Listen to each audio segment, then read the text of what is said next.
Assalamualaikum warahmatullahi wabarakatuh. Alhamdulillahirabbil alamin wa bihi nasta'in wa ala umuri dunya waddin. Wassalatu wassalamu ala asrofil anbiya'i wal mursalin wa ala alihi wa sahbihi haqqa qadrihi wa miqdarihil adim amma ba'du. Puja-puji syukur kehadirat Allah Subhanahu wa Ta'ala yang telah memberikan kita beribu-ribu nikmat, nikmat iman, nikmat Islam maupun nikmat ihsan. Salawat serta salam tak lupa kita curahkan kepada junjungan kita Nabi besar, Nabi agung, Nabi Muhammad Shallallahu Alaihi Wasallam. Di sini saya atas nama Ahmad Muzaki dengan NIM 238 10 10 119. Di sini saya akan mempresentasikan tugas UAS dari mata kuliah Sejarah Peradaban Islam Modern, dosen yang diampu oleh Ibu Yoyoh Badriah SPDI MAG. Oke, langsung ke materi kali ini. Saya ingin mempresentasikan mengenai sejarah peradaban Islam modern di Turki. Untuk sejarah perkembangan Islam modern di Turki, yang pertama itu ada Islam di Anatolia dan Kekaisaran Ottoman. Islam pertama kali masuk ke Anatolia pada abad ke-11 dengan penaklukan Seljuk. Kekaisaran Ottoman yang berdiri pada abad ke-13 menjadi kekuatan Islam besar selama lebih dari 600 tahun dengan Islam sebagai agama negara. Lalu ada runtuhnya Ottoman dan pembentukan Republik Turki.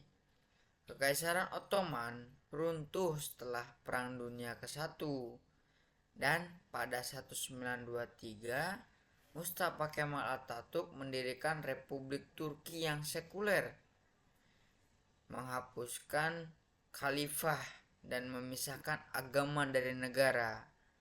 Jadi pada zamannya Mustafa Kemal Atatürk itu memisahkan mengenai agama dan negara, itu dipisah. Lalu ada reformasi sekuler dan pengaruhnya terhadap Islam. Atatürk mengimplementasikan reformasi sekuler seperti pergantian huruf Latin untuk bahasa Turki dan pembatasan pendidikan agama.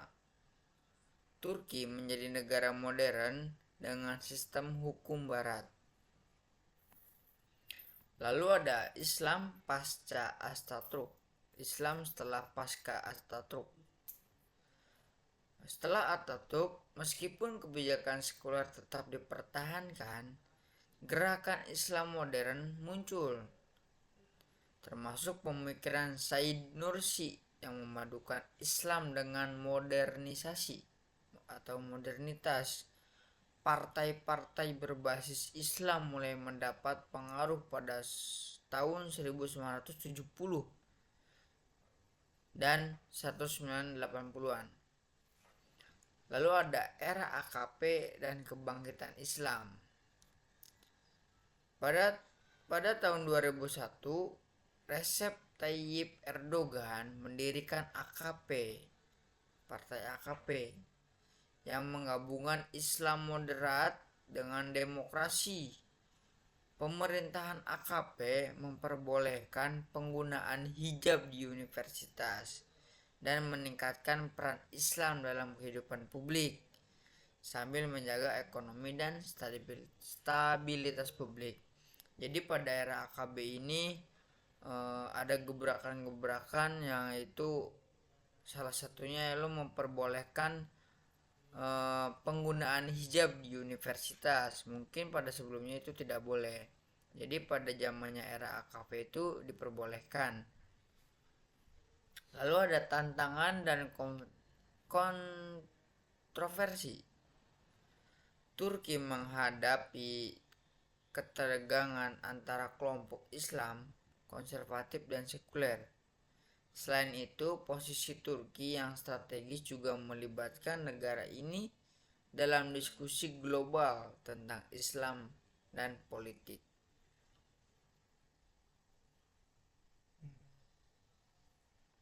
Lalu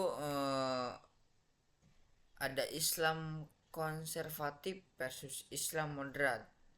Salah satu tantangan utama adalah ketegangan antara kelompok konservatif yang mendukung penerapan nilai-nilai Islam yang lebih ketat dan kelompok yang lebih moderat atau sekuler yang ingin menjaga nilai-nilai Atatürk dan sistem sekuler.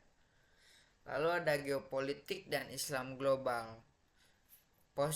Posisi Turki yang strategis di antara timur dan barat juga membuat negara ini terlibat dalam perdebatan global tentang peran Islam dan politik. Turki sebagai negara yang mayoritas Muslim, yang modern dan sekuler, berperan penting dalam dialog antar peradaban, terutama dalam menghadapi tantangan radikalisasi dan ekstremisme.